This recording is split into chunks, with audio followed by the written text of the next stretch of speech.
Now, eventually, as all that unfolds, we're going back to the book. Nesbitt, which is one of the guys in that platoon, Nesbitt had decided that it was time to leave and had used the lull to bring back the survivors of the platoon. 2 men were dead, while nothing was known of the fate of the 2 scouts. With Nesbitt were 5 wounded men, 2 of whom, including his officer, were being carried. Leslie, in shocking pain from a shattered thigh, which morphia had done little to help, had fainted after a few yards and was still unconscious. A third of the platoon were casualties. It was bad, but not quite as bad as pictured by Bartholomew. I could not blame Nesbitt for withdrawing without permission.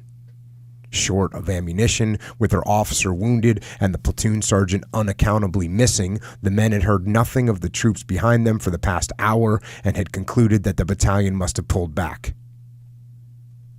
Nesbitt had seen a lot of war, as his DCM-1 in Crete testified. He understood its muddle. He knew it was rare for a battle to go as planned. His responsibility was to his men to rescue them from what seemed to be a mess. This he had done, and his judgment had been correct. They were in no place to be caught at daylight, overlooked on a forward slope and unencumbered with wounded men.